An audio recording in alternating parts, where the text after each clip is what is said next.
ارواحنا فدا صلی اللہ تعالی علیہ وآلہ وسلم عطا فرمائے۔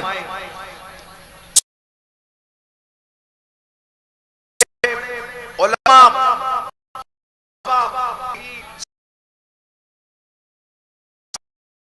غالباً آپ بہت سب کو حق سن کر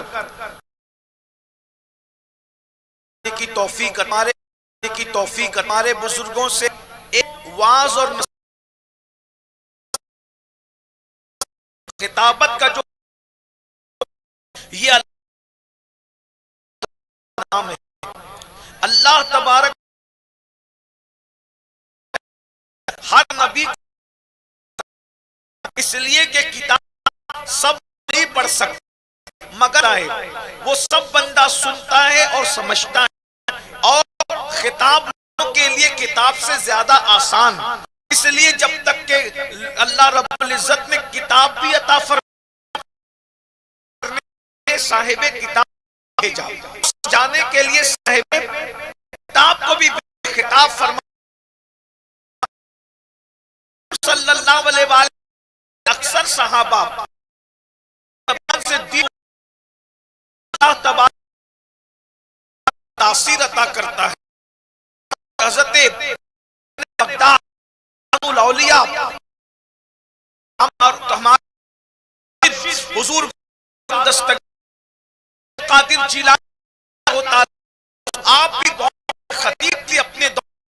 اللہ رب العزت نے کو خطاب ملک اللہ پر آپ کی محفل 70 آپ نے کتنی محنت کی، مہینوں محنت کی ہوں گے، اس کے باوجود لیکن مرشد غوث پاک 70 ہزار لوگ آتے تھے، اور جب لوگ اللہ اکبر کوئی روتا اللہ کے خوف سے مر جاتا، کوئی اپنے کپڑے پھاڑ لیتا، یہودی آتے ہیں تو نیک ہو کر کے جاتے ہیں۔ کر سکے میرے مرشد غوث پاک کی محفل کا رنگ ہی الگ تھا، اس میں تو جنات بھی آتے تھے، اولیاء بھی آتے تھے، بلکہ فرمایا گیا جب سرکار غوث پاک خطبہ ارشاد فرماتے تو پہلے فرماتے الحمدللہ، اس کے بعد چپ ہو جاتے، اور چپ ہونے کے بعد پھر آپ دوبارہ کہتے الحمدللہ، تو لوگ کہتے آپ یہ 2 مرتبہ خطبے میں الحمدللہ کیوں کہتے ہیں؟ تو حضور غوث پاک فرمایا کرتے تھے جب میں پہلی مرتبہ الحمدللہ کہتا ہوں تو روئے زمین پہ جتنے ولی ہیں سارے کام چھوڑ کر کے میرے خطبے کے لیے متوجہ ہو جاتے ہیں، اور جو جہاں رہتا ہے وہیں بیٹھ کر کے میرا خطاب سنا کرتا ہے۔ انٹرنیٹ کے اس دور میں لوگ اتراتے ہیں کہ میرا خطاب چند ملکوں میں سنا جاتا ہے، ارے یہ کیمرے نہیں تھے تب بھی میرے مرشد غوث اعظم کا خطاب پوری دنیا کے ولی سن لیا کرتے تھے۔ نعرہ تکبیر، نعرہ رسالت، فیضان غوث اعظم۔ جو ولی جہاں ہوتا وہ غوث پاک کا خطاب سنا کرتا تھا، وہاں سے سن لیا کرتا تھا۔ اللہ اکبر، لیکن یہ تاثیر کیسے ملی، یہ مقام کیسے ملا؟ اللہ اکبر، سلطان الاولیاء سرکار غوث پاک رضی اللہ تعالیٰ عنہ پہلے خطاب نہیں کرتے تھے، اصل میں بغداد میں ایک سے خطیب موجود تھے، ایک سے مقرر موجود تھے۔ ایک مرتبہ اللہ کے رسول علیہ السلام اور مولا علی کو حضور غوث الاعظم دستگیر نے دیکھا تو مولا علی اور رسول اللہ فرماتے ہیں بیٹا عبد القادر تم خطاب کیوں نہیں کرتے؟ عرض کی یا رسول اللہ، اے میرے نانا جان، یہاں تو اتنے بڑے بڑے علماء مقرر موجود ہیں، میں کس طریقے سے خطاب کروں؟ اس وقت میرے آقا نے فرمایا تم خطاب کرو گے۔ عرض کی حضور میں کیسے خطاب کروں گا؟ تو پھر کیا ہوا؟ آقا علیہ الصلوۃ والتسلیم نے فرمایا منہ کھولو 7 مرتبہ لعاب۔ رسول اللہ نے لعاب تھوک کو کہتے ہیں، لیکن ہم ادب کے اعتبار سے تھوک نہیں کہتے بلکہ لعاب کہتے ہیں۔ لعاب 7 مرتبہ رسول اللہ نے غوث اعظم کے منہ میں ڈالا، اور مولا علی نے 6 مرتبہ ڈالا۔ غوث پاک کہتے دادا جان، نانا جان نے تو 7 مرتبہ ڈالا، آپ نے 6 مرتبہ کیوں ڈالا؟ تو مولا علی فرماتے ہیں تمہارے نانا کے ادب کی وجہ سے میں نے 7 مرتبہ نہیں بلکہ 6 مرتبہ ڈالا، غوث پاک کہتے ہیں مولا علی کے اور رسول اللہ کے لعاب کی برکت تھی، جیسے لوگوں کو الٹی آتی ہے ویسے میرے منہ میں بیان آتا تھا، میرے منہ میں خطاب آتا تھا۔ اول خطاب کیا تو 2-4 لوگ بیٹھتے تھے، پھر میرا مدرسہ بھر گیا، میری مسجد بھر گئی، حتیٰ کہ میرا منبر اٹھا کر عیدگاہ لے گئے تو ایک وقت میں 70 ہزار لوگ بیان سننے کے لیے آتے تھے، اور جو آتا تھا اس کا دل بدل جاتا تھا۔ صرف عوام نہیں بلکہ فرشتے بھی آتے تھے، صرف فرشتے نہیں جنات بھی آتے تھے، جنات نہیں بلکہ انبیاء کرام بھی سرپرستی کے لیے تشریف لاتے تھے۔ میرے امام کہتے ہیں اللہ اکبر اللہ اکبر، فرماتے ہیں انبیاء وہ رسول کیا خود حضور آئے، وہ تیری واس کی محفل ہے یا غوث، مصطفیٰ جان رحمت خود تشریف لاتے ہیں ان کے واس کی محفل کے اندر۔ لیکن اب ایک بات میں آپ کو بتاؤں، غوث پاک کے زمانے میں جو مقرر لوگ تھے، اب دراصل میری اصل گفتگو شروع ہو رہی ہے، غوث پاک کے دور میں جو مقرر لوگ تھے وہ لوگ کیا کرتے تھے؟ اللہ اکبر، آج کے دور میں کی بات نہیں کر رہا ہوں، 900 سال پہلے کی بات کر رہا ہوں۔ وہ لوگ مالداروں کی چاپلوسی کرتے تھے، وہ لوگ پیسوں کی لالچ کرتے تھے، پیسوں کی لالچ میں مالداروں کی چاپلوسی میں جو عنوان مالدار لوگ چاہتے تھے اسی طریقے کی وہ باتیں کرتے تھے۔ مثلاً پبلک میں جھگڑا لگانا افضل ہے، یہ سلسلہ افضل ہے کہ وہ سلسلہ افضل ہے، یعنی پبلک کو لڑاتے رہنا، وہ یہ سب کیا کرتے تھے۔ اللہ اکبر، لیکن میرے غوث نے واس کا رنگ ہی بدل دیا۔ سرکار غوث اعظم نے رنگوں کے کلر کی فضیلت پر کوئی تقریر نہیں کی، سلسلوں کی فضیلت پر کوئی تقریر نہیں کی، نسب کی فضیلت پر کوئی تقریر نہیں کی۔ سرکار غوث اعظم نے لوگوں کو بلایا قرآن و سنت کی طرف اور بتایا کہ اصل چیز قرآن و سنت ہے۔ ارے تم کسی باپ کے بیٹے ہو، اگر تم قرآن و سنت پر ہے تو تم اللہ کے مقرب ہو، اور اگر تم قرآن و سنت سے ہٹ جاؤ تو نبی کا خاندانی ہونا بھی تمہیں فائدہ نہیں پہنچا سکتا۔ نبی کا بیٹا ہو کر نوح علیہ السلام کا بیٹا، اس کے بارے میں قرآن کہتا ہے لیس من اہلک، اب یہ آپ کی آل سے نہ رہا، اور اصحاب کہف کا کتا ولیوں سے وفا کرتا ہے تو خدا اس کو جنت کا مستحق حافظہ کرتا ہے۔ واہ واہ، نعرہ تکبیر، نعرہ رسالت، شہنشاہ بغداد کانفرنس۔ عربی نبی کا غدار ہوا تو ابو لہب کی شکل میں جہنم میں جا رہا ہے، اور حبشی نے نبی سے وفاداری کی تو حبشی اوپر نظر آتا ہے، اور کعبے کی چھت حبشی کے قدموں کو چومتی نظر آتی ہے۔ سرکار غوث اعظم نے بتایا اصل چیز قرآن و سنت ہے، قرآن و سنت سے دور رہو گے کبھی عزت نہیں ملے گی، کبھی مقام نہیں ملے گا، کبھی مرتبہ نہیں ملے گا۔ آئیے سرکار غوث اعظم کیسا واس کرتے تھے، اس واس کی کچھ جھلکیاں میں آپ کے سامنے رکھوں، اب اس کو آپ سنیے۔ سرکار غوث اعظم قرآن و سنت کی روشنی میں واس کرتے تھے، اس واس کی جھلکیاں سنیے۔ اب میں جلدی سے پڑھتا ہوں، میں وہی واس مجھے یاد آیا دوران خطبہ کہ میں اپنا واس کرنے کی بجائے مرشد کا واس پڑھ کے سنتا۔ بابا میری اوقات کیا ہے، میری حیثیت کیا ہے، زبان میری یہ بات ان کی، ان کے نانا کی بات ہے، ان کی بات ہے۔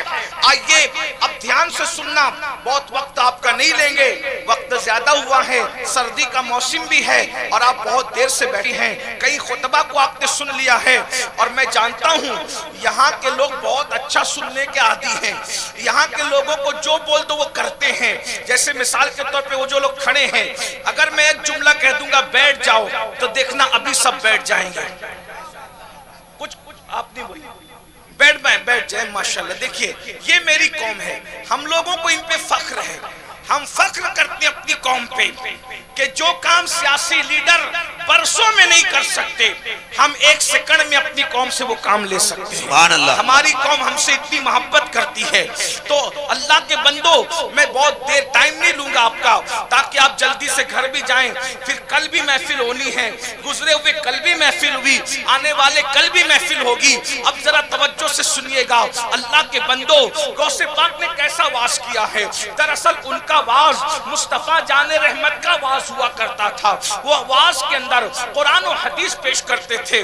یہاں ایک بات, میرے علماء منبر پہ بیٹھے ہیں, یہ سب میرے مگے تو پہاڑ بھی پگل جائیں گے. میرے بھائیوں صحیح, بہنوں بتاؤ تو صحیح, اس بات وجود کا کیا, ان ہڈیوں کا کیا ہوگا, اس کے للعالمین اپنی امت کی وجہ پیش کیا. میرے آقا نے ایک رات دی, جہنم کا پیدا کرا, جہنم کو بیان کر رہا. دھیان سے سننا, ان کو کوئی جہنم کا مشاہدہ کرانے والا نہیں تھا.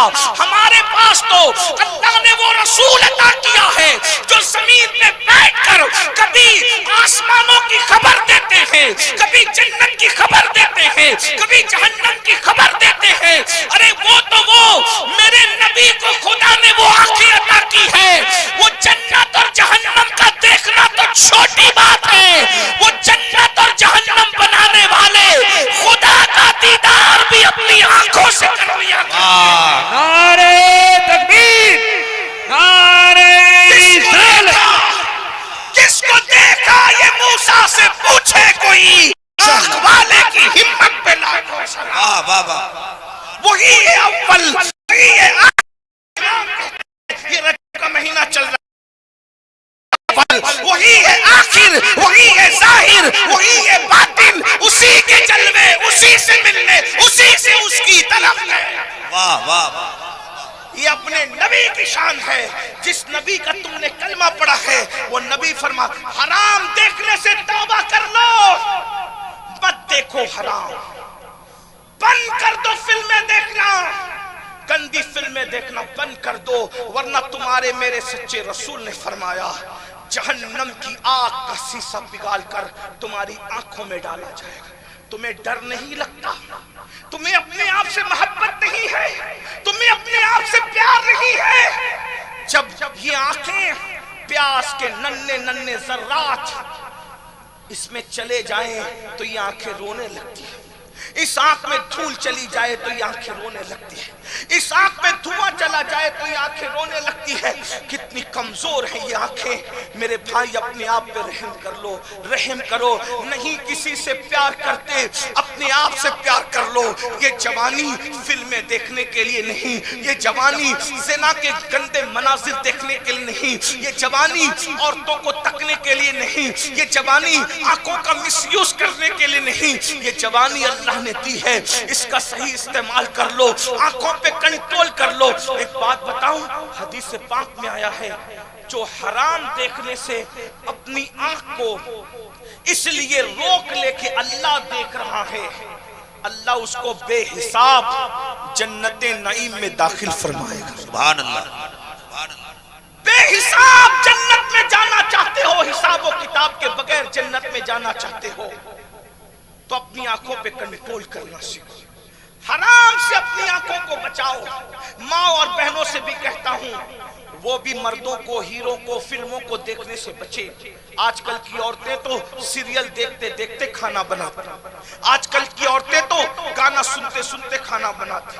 میں علماء کو نہیں کہہ رہا ہوں, علماء کی بات نہیں کر رہا ہوں, علماء کے علاوہ آج کل تو مذہبی طبقہ بھی اب فلمیں اور گندی پکچریں دیکھنے لگا ہے.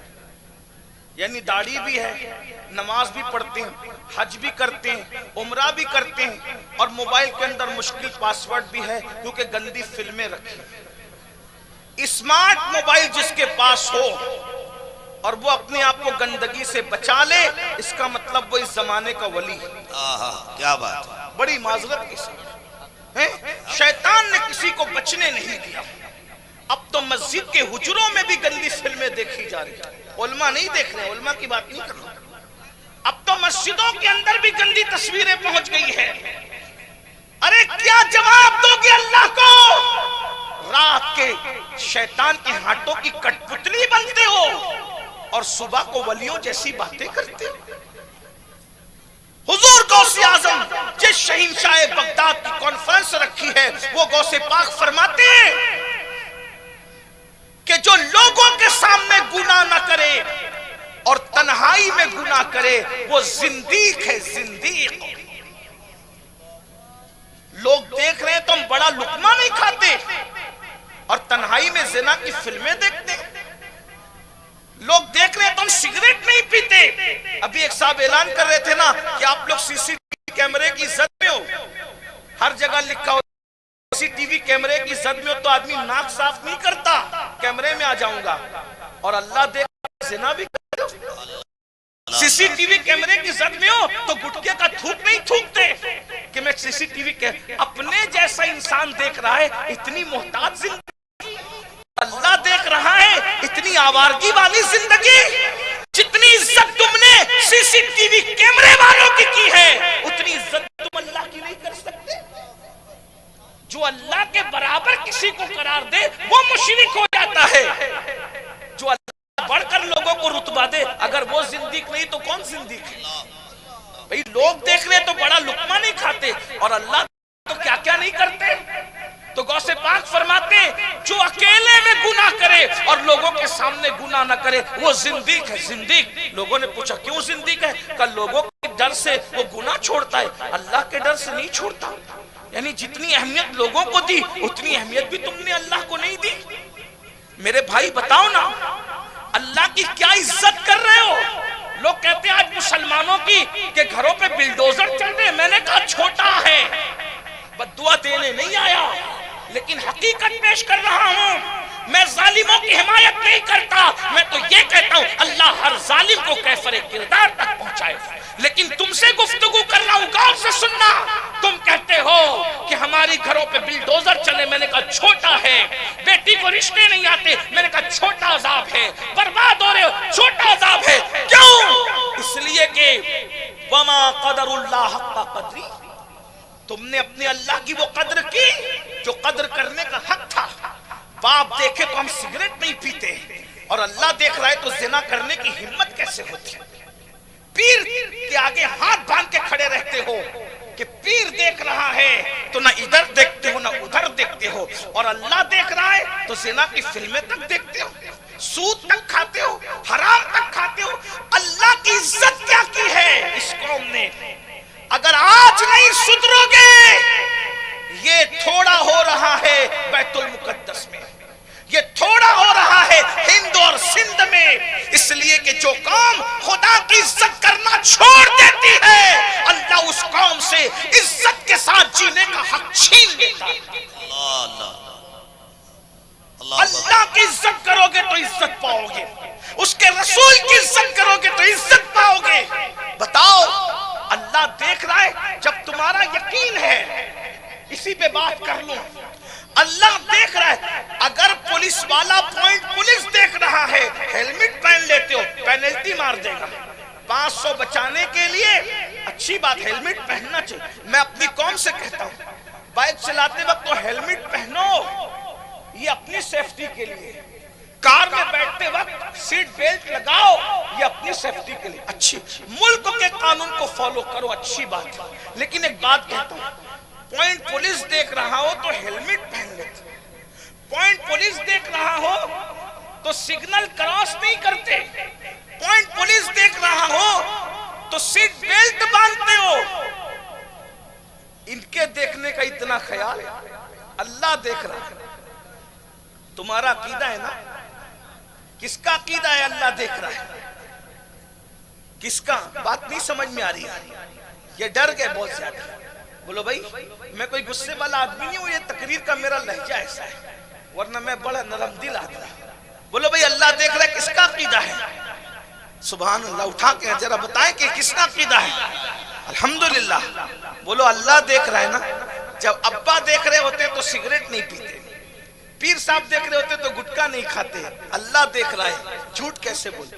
کیا کیا اللہ دیکھ رہا ہے گندی فلمیں کیسے دیکھتے، اللہ دیکھ رہا ہے گانے کیسے سنتے، اللہ دیکھ رہا ہے کسی لڑکی پر پاپ کی نظر کیسے ڈالتے، اللہ دیکھ رہا ہے لڑکیوں سے فون پہ لمبی لمبی گندی گفتگو کیسے کرتے۔ اللہ کی عزت نہیں؟ جتنی عزت پیر کی اتنی عزت بھی اللہ کی نہیں، جتنی عزت باپ کی اتنی عزت بھی اللہ کی نہیں، پھر تم کیسے عزت پاؤ گے، تم کیسے وقار پاؤ گے؟ میرے بھائی چھوڑ دو، جہاں گناہ ہے وہاں فنا ہے۔ میں جلدی جلدی آگے بڑھوں، پھر میرے آقا علیہ السلام فرماتے ہیں ہم جہنم کا مشاہدہ کرتے ہوئے اور آگے بڑھے تو ہم نے کیا دیکھا کہ کچھ ایسے لوگ ہیں مرد اور عورتیں جن کے ہونٹ اور جبڑے آنکھ کی کینچی سے کاٹے جا رہے ہیں، آنکھ کی کینچی سے۔ میں نے پوچھا یہ کون لوگ ہیں؟ میں نے پوچھا جبریل یہ کون جن کے جبڑے آنکھ کی کینچی سے کاٹے جا رہے ہیں؟ جبریل امین نے کہا یا رسول اللہ یہ آپ کی امت کے مقرر لوگ، اللہ اللہ اللہ، آپ کی امت کے یہ ان کے جبڑے آنکھ کی کینچی سے کاٹے جا رہے ہیں، یہ جو کہتے تھے اس پر خود عمل نہیں کرتے۔ قرآن کہتا ہے یا ایھا الذین آمنوا لما تقولون ما لا تفعلون، ایمان والو وہ کیوں کہتے ہو جس پر خود عمل نہیں کرتے۔ یہاں پہنچ کر تو مجھے اپنا خیال آتا ہے، لوگوں کو نصیحت کرنا آسان، ہم کبھی کبھی سوچتے ہیں یا اللہ لوگوں نے تقریر کو فن سمجھ لیا، کتنی مشکل یہ ڈگر ہے، بہت کٹھن ہے ڈگر پن کر۔ حدیث پاک میں آیا ہے، مفہوم حدیث ہے کہ میری امت کے مقرر لوگوں کو جہنم کے اندر ان کے ہونٹوں کو اور جبڑوں کو آگ کی کینچی سے کاٹا جائے۔ کن لوگوں کو؟ جو لوگوں کو کہتے تو تھے عمل نہیں کرتے۔ ہائے ہائے، پوری رات نماز میں تقریر کی، فجر میں خود بھی سوتا رہا، قوم کو بھی سنا۔ لا الہ الا اللہ۔ میرے بھائیوں عمل کرو، عمل ضروری ہے ورنہ برباد ہو جاؤ۔ پھر میرے آقا فرماتے ہیں صلی اللہ علیہ وآلہ وسلم، پھر ہم اور آگے بڑھے جہنم کا مشاہدہ کرتے ہوئے تو ہم نے کیا دیکھا؟ اب ذرا دھیان سے سننا، بہنیں اگر بات کر رہی ہیں تو ان سے میری ریکویسٹ ہے، گزارش ہے کہ تھوڑا توجہ کر لیں ادھر، ان کے لیے کچھ باتیں رسول اللہ کی لایا ہوں۔ وہ آقا علیہ السلام ارشاد فرماتے ہیں کہ پھر ہم نے دیکھا آگے بڑھ کر کہ کچھ عورتیں، یہاں اب مرد نہیں ہیں، صرف عورتوں کا ذکر ہے، کچھ عورتیں ہیں جن کا حال یہ ہے سلطان تیرا بھائی غدار تو نہیں، اتنی دیر ہو گئی، انگریزوں سے ہاتھ تو نہیں ملا لیا، انگریزوں سے ہاتھ تو نہیں ملا لیا۔ تو سلطان کو خیال آیا واقعی میرا بھائی غدار تو نہیں ہو گیا، آنے میں دیر ہو رہی ہے، انگریزوں سے ہاتھ تو نہیں ملا لیا۔ ایسے میں سلطان گھر میں آئے اور آ کر کے بے چینی میں ٹہلنے لگے، بے چینی سے ٹہل رہے تھے۔ ایسے میں ماں نے پوچھا ٹیپو کیا ہوا بیٹا؟ اس لیے کہ سلطان لوگوں کے لیے ہے، ماں کے لیے تو بیٹا بچہ ہی ہوتا ہے۔ تو کیا ہوا ٹیپو بیٹا؟ کہا ماں تمہارے بیٹے نے میری گردن کو نیچے کر دیا۔ ماں کو غیرت آئی، ماں اٹھ کر کے کھڑی ہو گئی، کیا بک رہے ہو؟ میرے بیٹے نے گردن کیوں نیچے کر دی؟ کہا ماں انگریزوں سے بات کرنے بھیجا تھا، گیا ابھی تک نہیں آیا، لوگ باتیں کر رہے ہیں کہ سلطان کا بھائی غدار تو نہیں، ملک کا سودا تو نہیں کر کے آیا ہے۔ ماں نے کہا خدا کی عزت کی قسم مائیں سن لو، ٹیپو سلطان کی ماں نے کہا خدا کی عزت کی قسم میری کوئی اولاد نہ ملک کی غدار ہو سکتی ہے نہ مذہب کی غدار ہو سکتی ہے، تمہارے لوگ جھوٹ کہتے ہیں سلطان۔ یہ کہہ کر کے غصے کا اظہار کرتے ہوئے بیٹھ گئی۔ تھوڑی ہی دیر گزری تھی کہ سلطان کے بھائی آئے، خوشخبری لے کر آئے، سودا کر کے نہیں بلکہ ان لوگوں کو اپنے معاہدے کے اندر کے جال میں پھانس کر کے آئے۔ ماں کو سلطان نے کہا ماں میرے قدم لڑکھڑا گئے، مگر تم نے گھر میں بیٹھ کر اتنے یقین سے کیسے کہا کہ تمہارا بچہ ملک و ملت کا غدار نہیں ہو سکتا؟ ماں نے کہا بیٹا تیری ماں نے تجھے اور تیرے بھائی کو کبھی بغیر وضو دودھ نہیں پلایا، یہ باوضو دودھ پلانے کی برکت ہے۔ میری اولاد نہ کبھی ملک کی غدار ہو سکتی ہے نہ مذہب کی غدار ہو سکتی ہے۔ سبحان اللہ سبحان اللہ۔ جب تک مائیں اپنے بچوں کو درود پڑھتے ہوئے دودھ پلاتی تھی، باوضو ہو کے دودھ پلاتی تھی ان کی نسل میں کوئی ٹیپو سلطان پیدا ہوتا تھا، کوئی اللہ اکبر کوئی غوث الاعظم دستگیر پیدا ہوتا تھا، کوئی غریب نواز پیدا ہوتا تھا، کوئی صابر کلیر پیدا ہوتا تھا، کوئی بابا فرید پیدا ہوتا تھا۔ آج مائیں سیریل دیکھ کے دودھ پلا رہی، بلکہ اب تو دودھ پلا بھی نہیں رہی ہے۔ جو ماں اپنے بچوں کو دودھ نہیں پلائے گی وہ تیار ہو جائیں سانپوں سے، جہنم کے سانپوں سے اپنے سینے کو کٹوانے کے لیے۔ اور یہ تو ایک حدیث کی بات ہوئی، سائنس کی ایک بات کر دوں۔ آج سائنسداں کہہ رہے ہیں پوری دنیا میں سب سے زیادہ عورتوں کو سینے کا کینسر ہو رہا ہے، اور سینے کے کینسر کی سب سے بڑی وجہ یہ ہے کہ جو عورتیں اپنے بچوں کو دودھ نہیں پلاتی وہ سینے کے کینسر میں مبتلا ہو جاتی۔ میری بہنوں اس لیے توبہ کر لو۔ پھر اس کے بعد اب جلدی جلدی پڑھوں، اللہ کے سچے رسول صلی اللہ علیہ وآلہ وسلم ارشاد فرماتے ہیں، آقا کریم صلی اللہ علیہ وآلہ وسلم فرماتے ہیں کہ ہم اور آگے بڑھے تو ہم نے کیا دیکھا کہ اللہ اکبر، کچھ لوگ ایسے ہیں جن کے بدن سے پاخانے کی بدبو آ رہی۔ پاخانہ سمجھ گئے نا؟ جن کے بدن سے، جسم سے پاخانے کی بدبو آ رہی اور وہ گندگی اور غلاظت منہ سے چاٹ رہے ہیں۔ ان کے بدن میں پاخانے کی گندی سڑی ہوئی بدبو ہے اور وہ غلاظت اور گندگی کو منہ سے چاٹ رہے ہیں۔ ہم نے پوچھا جبریل کون ہے؟ تو جبریل امین نے عرض کی، یا رسول اللہ یہ آپ کی امت کے زانی مرد اور زانی عورتیں، یہ زنا کرتے تھے دنیا میں۔ آج زنا کو فیشن کا نام دے دیا گیا ہے۔ آج 16 17 سال کے لڑکے اور لڑکیاں، اب کہ ہمارے ایسا نہیں ہوتا لیکن چونکہ تقریر پوری دنیا میں جاتی ہے تو ہم اللہ سے دعا کرتے کہ جن کانوں کو اس تقریر کی ضرورت ہے اللہ ان کانوں تک یہ پہنچا دے۔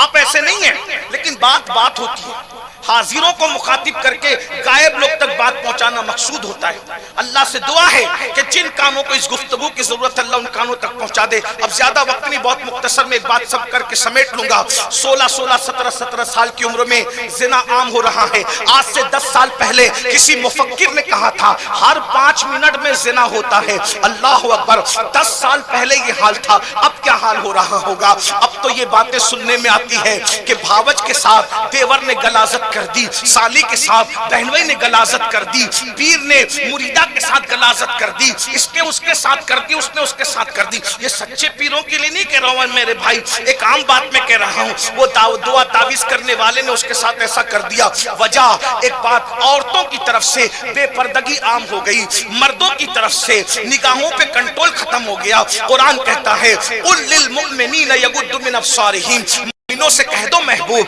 کہ اپنی نگاہوں کو نیچی رکھیں۔ میرے بھائی یاد رکھنا، اسلام عورت سے مصافحہ کرنے کو بھی حرام قرار دیتا ہے۔ یاد رکھیے اپنی عورتوں کو پردے میں رکھنا سیکھو، اپنی بیٹیوں کو پردے میں رکھنا سیکھو۔ اگر زنا پہ کنٹرول کرنا چاہتے ہو عورتیں پردہ کریں، عزت آپ چاہتے ہو، حفاظت چاہتے ہو، عورتیں پردہ کریں۔ کس سے؟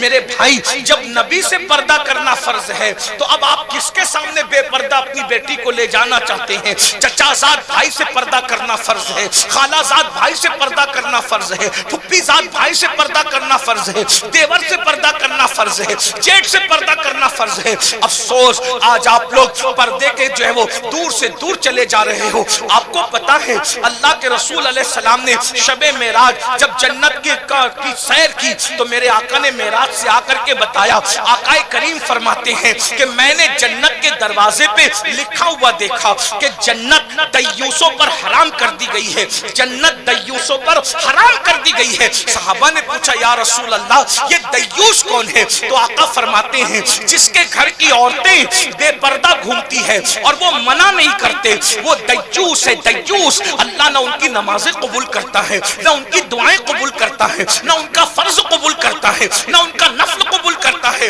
اپنی بیٹیوں کو پردے کا پابند بناؤ۔ ولیمہ میں کیا چل رہا ہے، شادیوں میں کیا چل رہا ہے؟ بہت معذرت کے ساتھ بہت اللہ والے بنتے ہو، بہت بزرگوں کے غلام بنتے ہو، کیا ہماری بیٹیاں لپسٹک لگا کر کے شادیوں میں شریک نہیں ہو رہی ہے؟ کس مذہب نے اجازت دی ہے لپسٹک لگانے کی؟ محققین تو کہتے ہیں جو ہونٹوں پر لالی لگائی جاتی ہے اس میں سور کی چمڑی ملی ہوئی ہے، خنزیر کی چمڑی۔ ان بہنوں کو شرم نہیں آتی؟ یہ علماء کی محفل میں بھی آتی ہے، مشائخ سے محبت بھی کرتی ہے، سیدہ فاطمہ سے محبت بھی کرتی ہے. ارے تمہارے ہونٹوں پر جب سور کی چمڑی تمہارے کھانے کے ساتھ منہ میں جا رہی ہے, تم سور کی چربی اپنے منہ میں ڈال رہی ہو, بتاؤ تمہارے بچے نیک کیسے ہوں گے, تمہارے بچے پرہیزگار کیسے ہوں گے؟ سرخی لگا کر نکل رہی ہو. اسلام سنگھار کرنے سے منع نہیں کرتا, اسلام کہتا ہے سنگھار ضرور کرو, اپنے شوہر کے لیے کرو, گھر میں رہنے کے لیے کرو, شوہر کا دل خوش کرنے کے لیے کرو. شادیوں میں جانا کون سی بات ہے؟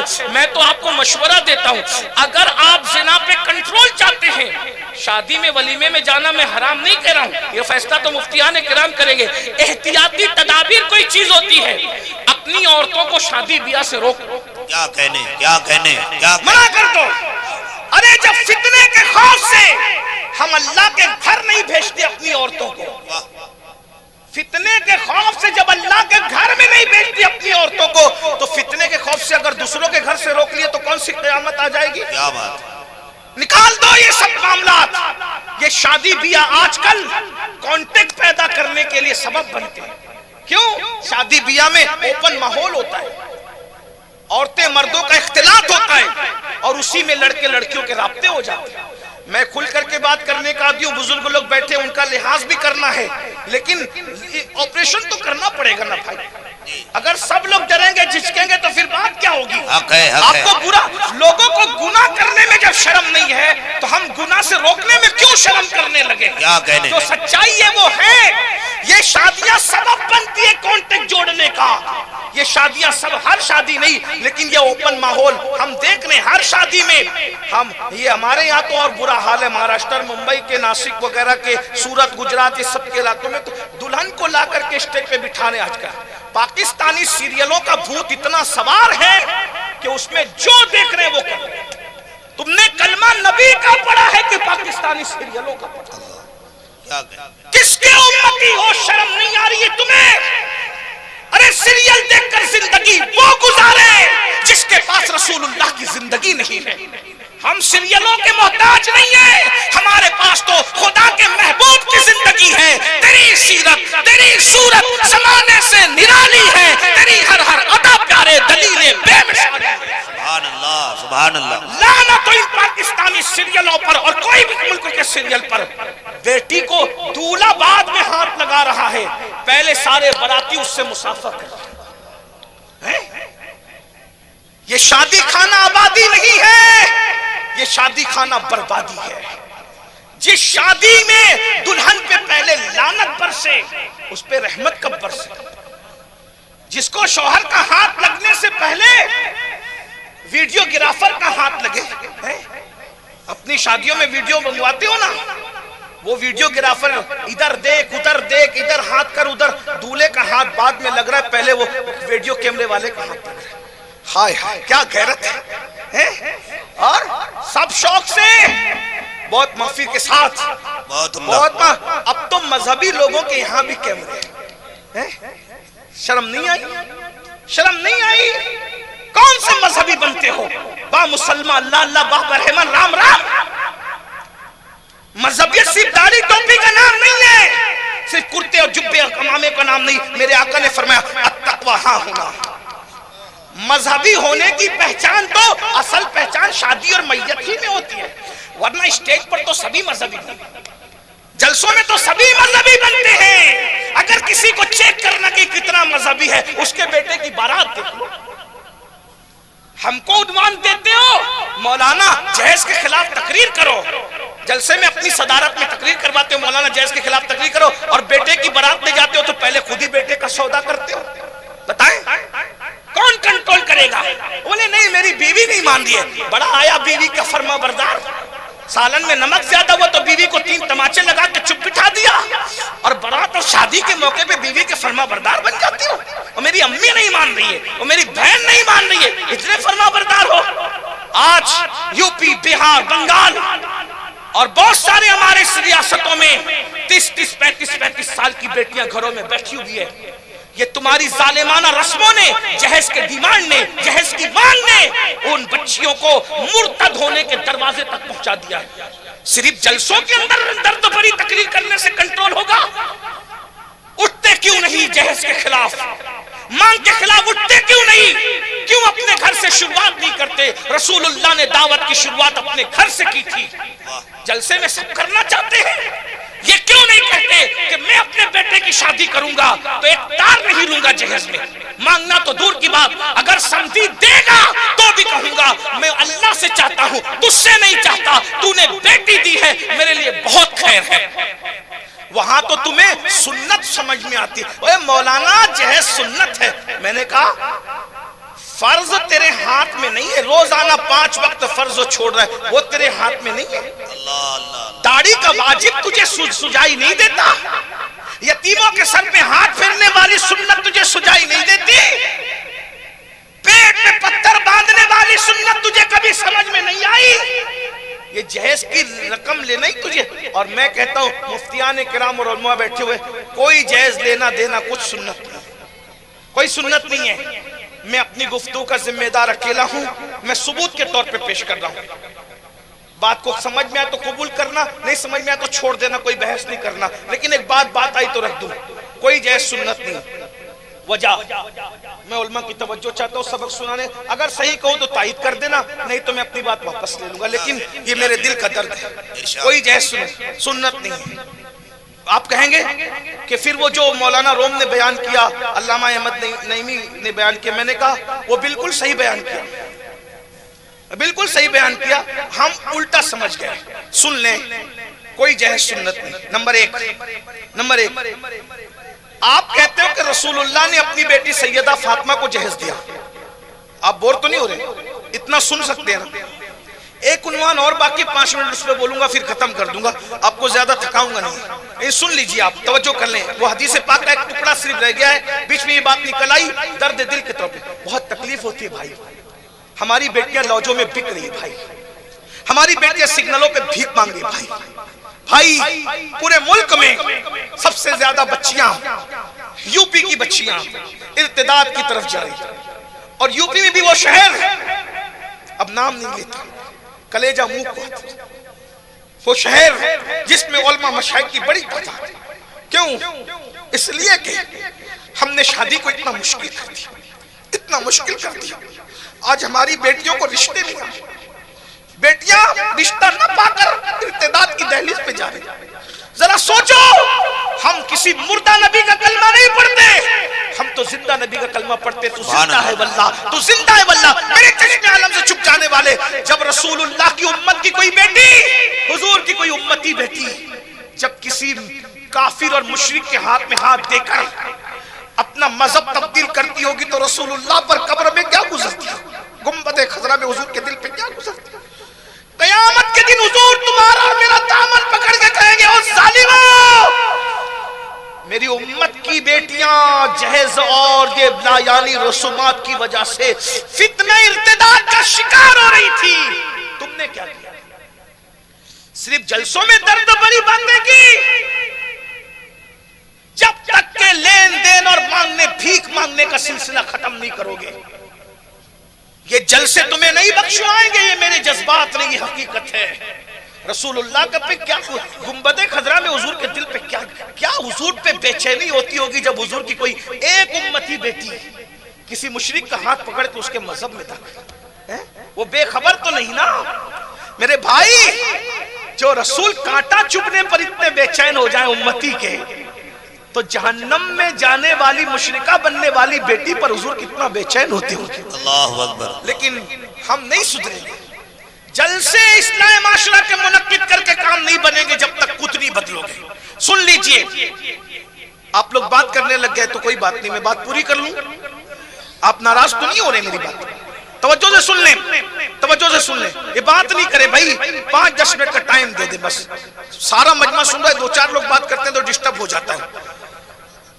ہم کہتے ہیں کہ سرکار علیہ السلام نے سیدہ فاطمہ کو جہیز دیا.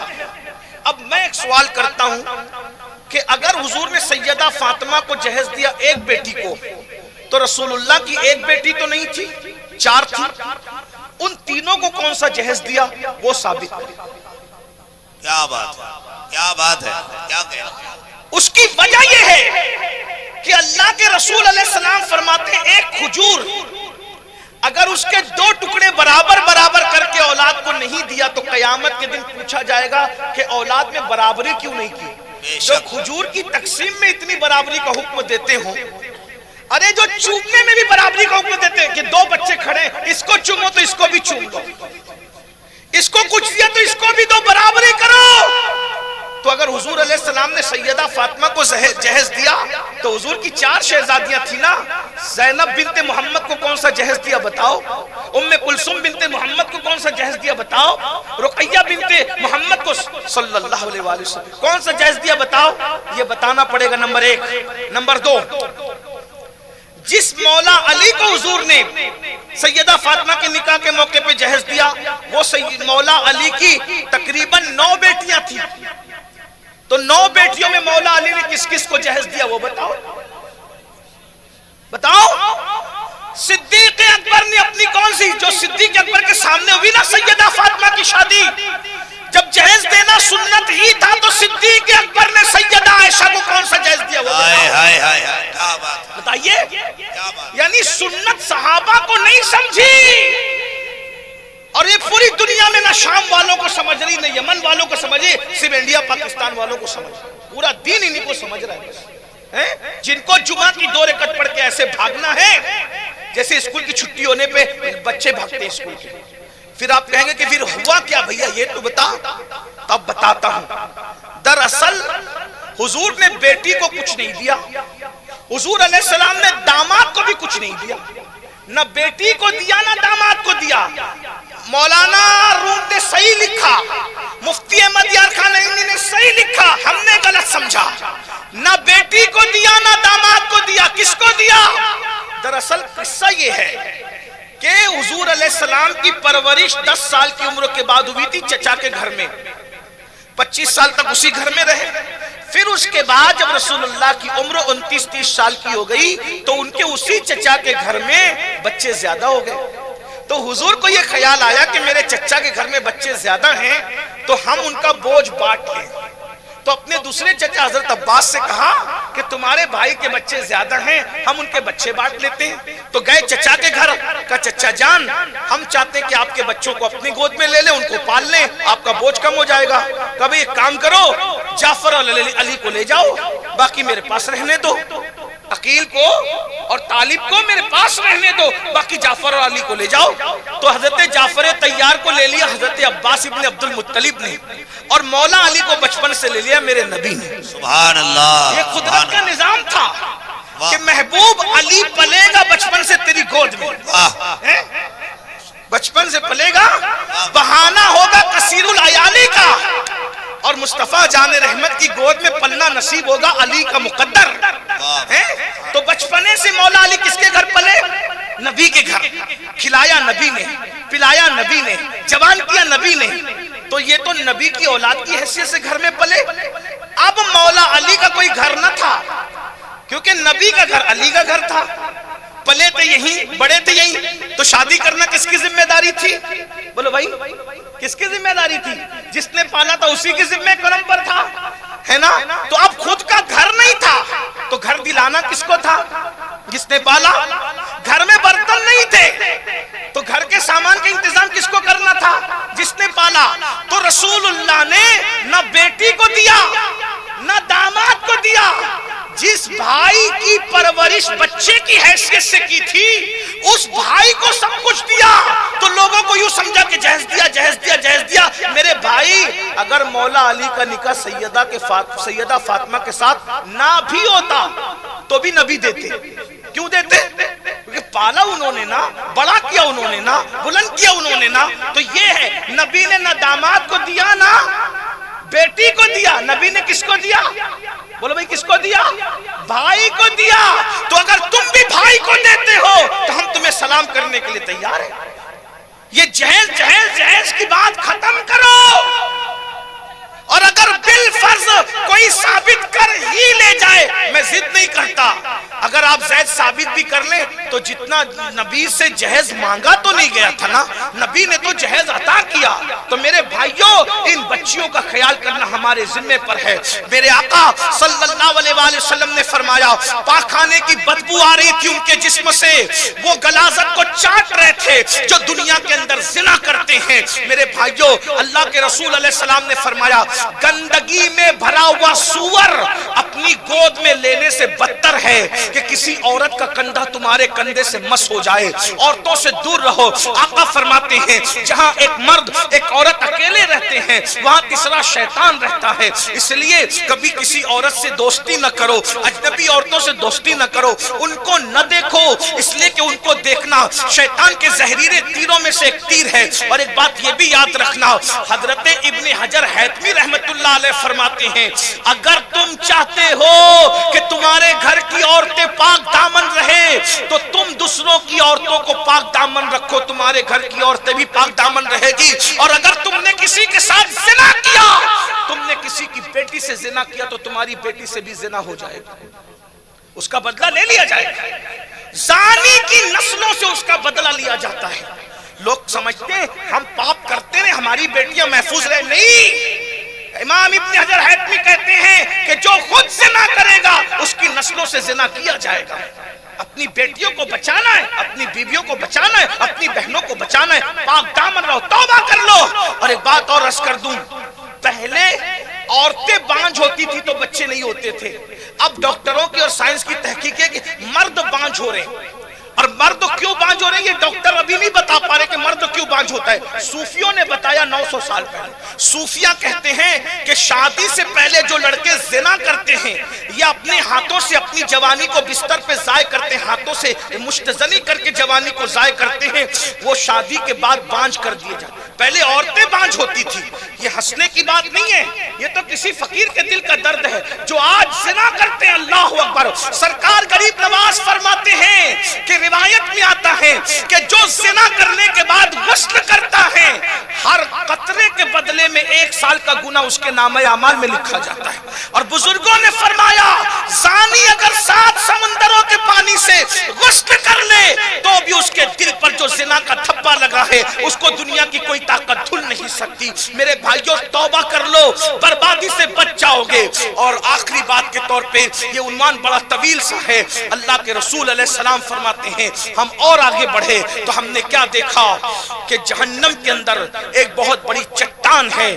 اس چٹان کو ایک بندے کے سر پہ مارا جا رہا ہے, اور جب اس کے سر پہ مارا جا رہا ہے جیسی چٹان اس کے سر پہ ماری جاتی ہے اس کا سر ریزہ ریزہ ہو جاتا ہے. بزرگوں نے فرمایا جیسے چنے پر ہتھوڑا مارا جائے تو چنا کیسے پس جائے گا, ویسے وہ پتھر چٹان اس کے سر پہ ماری جاتی ہے تو سر ریزہ ریزہ ہو جاتا ہے. جبریل سے پوچھا اے جبریل یہ کون ہے؟ جبریل امین نے اس کی یا رسول اللہ یہ آپ کی امت کے وہ لوگ ہیں جو نماز نہیں پڑھا کرتے, نماز نہیں پڑھتے تھے. آج 95% لوگ نماز نہیں پڑھتے. ہاتھ مت اٹھانا, ہاتھ مت اٹھانا. حضور کی امتیوں کو ذلیل کرنا مقصود نہیں, لیکن رات بھر جلسے میں بٹھاؤں گے تو بیٹھے رہو گے, لیکن 10 منٹ نماز نہیں پڑھ. مغرب کتنے لوگوں نے پڑھی؟ بس. عشاء کتنوں نے پڑھی؟ فجر کتنے جا کے پڑھیں گے؟ نہیں. میرے بھائی کروڑوں جلسے ایک پلڑے میں رکھے جائیں اور ایک وقت کی نماز ایک پلڑے میں رکھا جائے, کروڑوں جلسے ایک وقت کی نماز کا مقابلہ نہیں کر سکتے. حق ہے, حق ہے. خواجہ نصیر الدین چراغ دہلوی کہتے ہیں 70 سال غار میں بیٹھ کر عبادت کرنا ایک طرف اور فجر کی 2 رکعت سنت پڑھنا ایک طرف. جب فجر کی 2 رکعت سنت کی برکتیں یہ ہے تو فرض کی برکت کیا ہوگی. آج ہم مسجدوں سے دور ہیں, اپنے مسائل کا حل نہ جلسوں میں نہ کانفرنسوں میں نہ سیاسی لیڈروں کی تقریروں میں ہے. اپنے مسائل کا حل کل بھی اللہ کی بارگاہ میں تھا, آج بھی اللہ کی بارگاہ میں ہے. ترقی چاہتے ہو, کامیابی چاہتے ہو, نماز کی طرف آؤ. اللہ رب العزت نے جو اذان کے کلمات نازل کیے محبوب پر کیا ہے, حی علی الصلاۃ, آؤ نماز کی طرف. تو لوگ کہیں گے نا نماز کی طرف آئیں گے تو کیا ملے گا, حی علی الفلاح, تو کامیابی ملے گی. یہ فلاح عربی میں اتنا جامع ہے کہ اس کو تشریح کرتے جائیے زندگی ختم ہو جائے گی, لیکن فلاح کا مطلب مکمل مکمل نہیں ہو سکتا. دنیا کی کامیابی, قبر کی کامیابی, حشر کی کامیابی, یہاں کی کامیابی, وہاں کی کامیابی, عمر کی کامیابی, موت کی کامیابی, حیات کی کامیابی, صحت کی کامیابی, دولت کی کامیابی, خیالات کی کامیابی, ہر کامیابی کو سمیٹ لیتا ہے فلاح. میرے بھائیو نماز کی طرف آؤ, اور نماز کی طرف نہیں آؤ گے. آخری بات, میں نے ٹائم زیادہ لے لیا, بہت وقت ہو گیا. ایک روایت سن لے. علامہ عثمان ابن حسن شاکری فرماتے ہیں اپنی کتاب میں, سنیے, اللہ کے رسول کا دور ہے, دھیان سے, ایک بس آخری بات یاد رکھ لیں. 10 منٹ لگتا ہے نماز کے لیے, 10 منٹ, صرف 10 منٹ. وہ لکھتے ہیں کہ اللہ کے رسول کا ظاہری دور ہے, ہر دور تو میرے محبوب کا ہے, میرے آقا کا ہے. یہ فرمایا محبوبہ زمانے سارے تیرے ہیں, فرش والے عرش والے دیوانے سارے تیرے ہیں. ہر دور محبوب کا دور, لیکن ظاہری دور, اس میں ایک نوجوان مدینہ منورہ میں روتے روتے آیا. حضور کی عادت کریمہ تھی, اللہ کے رسول کسی کو روتا ہوا دیکھتا ہے تو تڑپ جاتے, بے چین تھے. حضور کسی کا درد اور دکھ نہیں دیکھ سکتے تھے, بہت نرم دل تھے میرے آقا. فَبِمَا رَحْمَةٍ مِّنَ اللَّهِ لِنْتَ لَهُمْ فَضًّا غَلِيظَ الْقَلْبِ. حضور کو اللہ نے بڑا نرم دل بنایا. حریصٌ علیکم بالمؤمنین رؤوف الرحیم. حضور بڑے نرم دل, سبحان اللہ, اللہ اکبر. جو جانوروں کی اور حتیٰ کہ اپنے دشمنوں کی تکلیف نہ دیکھ سکیں, وہ اپنی امت کی تکلیف کیسے دیکھتے. ایک جوان کو روتے ہوئے دیکھا, حضور تڑپ گئے اور بے چین ہو کے پوچھا, اے جوان تو کیوں رو رہا ہے, تیرے رونے کی وجہ کیا ہے؟ وہ جوان کہتا ہے, یا رسول اللہ میرے ابا کا انتقال ہو گیا, ہم دیہات میں رہنے والے لوگ ہیں. آقا دھیان سے سننا, میری گفتگو کے اختتامی لمحات ہیں, بس اسی پہ بات پوری ہو جائے گی. کچھ یاد رہے نہ یاد رہے, اس کو یاد کر لینا. وہ جوان کہتا ہے, یا رسول اللہ صلی اللہ علیہ وآلہ وسلم میرے ماں باپ آپ پہ قربان, حضور ہم دیہات کے رہنے والے لوگ ہیں, میرے ابا کا انتقال ہو گیا. ابا کا انتقال ہو گیا, نہ کوئی نہلانے والا ہے, نہ کوئی غسل دینے والا ہے, نہ کفن پہنانے والا ہے, نہ کوئی قبر میں اتارنے والا ہے, نہ کوئی جنازہ پڑھنے والا ہے. یا رسول اللہ اب میں کیا کروں. میرے آقا نے مجمع پہ نظر دوڑائی, سیدنا صدیق اکبر اور سیدنا فاروق اعظم سے کہا, ابو بکر عمر جاؤ اس کے گاؤں میں جاؤ اور جا کر اس کے باپ کو غسل دو, کفن پہناؤ اور جنازہ پڑھو, دفن کر دو. یہ دونوں بزرگ گئے. جب گئے تو جیسے اس کے باپ کو نہلانے کے لیے کپڑا ہٹایا میت سے, تو کیا دیکھا کہ اس جوان کے باپ کا چہرہ کالے سور کی طرح ہو گیا, کالے خنزیر کی طرح. بولو معاذ اللہ, سب مل کے بولو معاذ اللہ کی پناہ. ہم اللہ کی پناہ چاہتے ہیں. میرے بھائی جیتے جی کتنے بھی جتن کر لو, لیکن مرنے کے بعد اعمال کی وجہ سے چہرے بدلتے ہیں. یہ تو رسول اللہ کی نسبت کا اثر ہے کہ دنیا میں نہیں بدلتے, لیکن قبر میں تو بدلیں گے, حشر میں تو بدلیں گے. اللہ سے دعا کرو اللہ ہمارے اعمال بہتر رکھے, اللہ ہم سے ناراض نہ ہو, اس کا محبوب ناراض نہ ہو. میرے بھائیوں دل کے کانوں سے ذرا سنو, رسول اللہ کے دور کا انسان ہے, اس کا چہرہ کالے سور کی طرح ہو گیا, کالے خنزیر کی طرح ہو گیا. صدیق اکبر فاروق اعظم دونوں رونے لگے, اور روتے روتے انہوں نے ایک قاصد بھیجا, یا رسول اللہ اس کا چہرہ تو سور کی طرح ہو گیا, اس کا چہرہ تو کالے خنزیر کی طرح ہو گیا, اس کو کیسے نہلائے, اس کو کیسے کفن پہنائے, اس کا جنازہ ہم کیسے پڑھیں. جب رسول اللہ صلی اللہ علیہ وآلہ وسلم تک یہ بات پہنچی تو میرے آقا خود صحابہ کو ساتھ میں لے کر آئے, عبرت والا منظر دیکھے اور صحابہ کو دکھائیں. جیسے حضور اکرم صلی اللہ علیہ وآلہ وسلم تشریف لائے, آقا علیہ السلام نے اس کی میت سے چادر ہٹائی, چہرے کو دیکھا کالے سور کی طرح تھا. حضور بھی رو رہے ہیں, صحابہ بھی رو رہے ہیں. پھر میرے آقا نے دعا کی, اے اللہ اس کا چہرہ درست کر دے, اس کا چہرہ صحیح کر دے, اس کا چہرہ ٹھیک ٹھاک کر دے. حضور کا دعا کرنا تھا, عنایت کا جوڑا, اجابت کا صحرا, دلہن بن کے نکلی, دعائے محمد اجابت میں جھک کر گلے سے لگایا, بڑی ناز سے جب دعائے محمد میرے آقا علیہ السلام نے دعا کی, اس کا چہرہ ٹھیک ٹھاک ہو گیا. جلدی جلدی صحابہ نے غسل دیا, کفن پہنایا, اور نماز جنازہ پڑھنے والوں نے نماز پڑھی. جیسی نماز جنازہ مکمل ہوئی, کسی نے چپکے سے کہا, ارے اس کا چہرہ تو سور کی طرح ہو گیا تھا. نماز نماز جنازہ سے پہلے، غسل سے پہلے، ذرا اب تو دیکھ لو اس کے چہرے کا کیا حال ہے۔ جیسے ہی لوگوں نے کفن ہٹا کر اس شخص کا چہرہ دیکھا، اب جب چہرہ دیکھا نماز جنازہ کے بعد، تو اب بھی اس کا چہرہ کالے سور کی طرح ہو گیا تھا، کالے خنزیر کی طرح ہو گیا تھا۔ حضور کی دعا سے پہلے ٹھیک ہو گیا، غسل کے بعد، کفن کے بعد، نماز جنازہ کے بعد اس کا چہرہ پھر سے کالے سور کی طرح ہو گیا۔ پھر صحابہ رو پڑے اور صحابہ کرام نے پوچھا یا رسول اللہ صلی اللہ علیہ وآلہ وسلم، ہمارے ماں باپ آپ پر قربان، میرے آقا اس کا چہرہ بار بار کالے سور کی طرح کیوں ہوتا ہے، کالے خنزیر کی طرح کیوں ہوتا ہے؟ اس وقت میرے آقا نے اس کے بیٹے کو بلایا اور بیٹے کو بلا کر کے فرمایا اے جوان یہ بتا، میرا اللہ کسی پہ ظلم نہیں کرتا، میرا رب کسی پہ ظلم نہیں کرتا، بتا تیرا باپ کیا کرتا تھا کہ بار بار اس کا چہرہ سور کی طرح ہو رہا ہے، اور وہ بھی کالے خنزیر کی طرح، کالے سور کی طرح ہو رہا ہے۔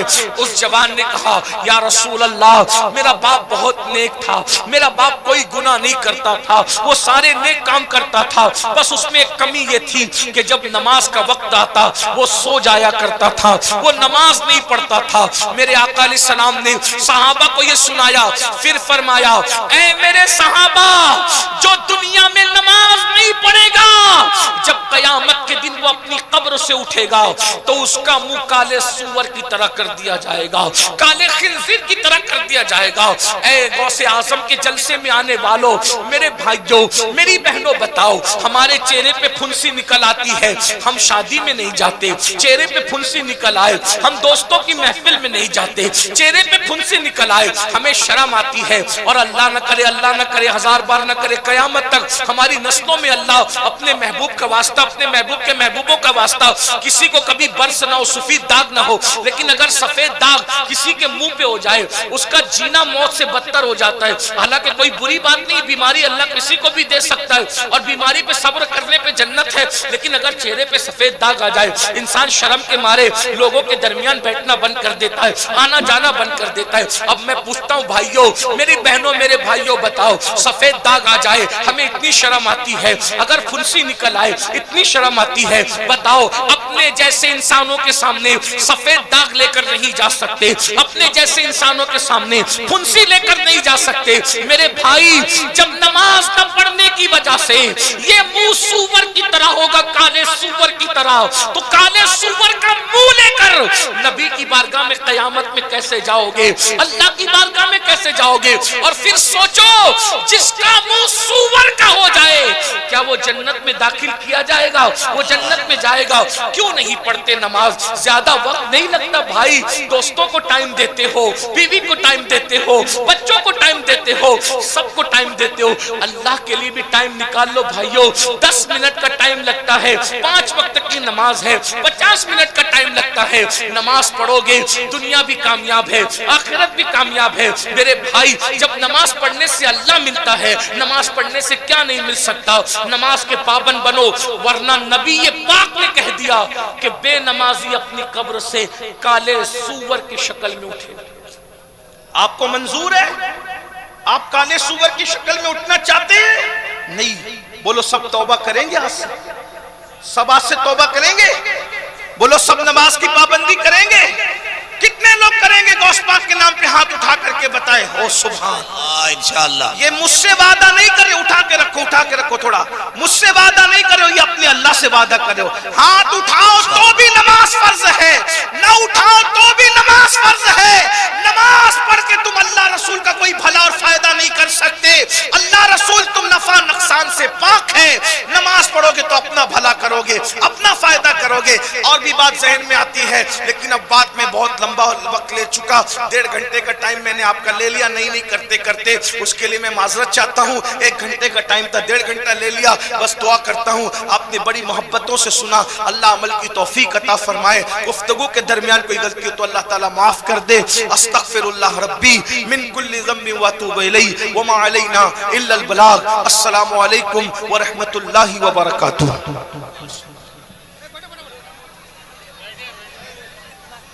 حضرات تھوڑی دیر بیٹھے ہیں، ابھی حضرت 5 منٹ بیٹھیں گے. محترم طاہر رضا رامپوری صاحب ایک کلام کے لیے آ رہے ہیں، اس کے بعد آپ کو انشاءاللہ ملنے کا موقع دیا جائے گا. آپ بیٹھ جائیں، جہاں جو کھڑے ہیں وہیں بیٹھ جائیں. ماحول میں افراتفری نہ کریں، بدنظمی نہ پھیلائیں، محبت کے ساتھ بیٹھیں. شاعر اسلام شہنشاہ نغمات جناب طاہر رضا رامپوری تشریف لا رہے ہیں. پورا مجمع استقبال کر لیجئے. نعرہ تکبیر، نعرہ رسالت، شہنشاہ بغداد کانفرنس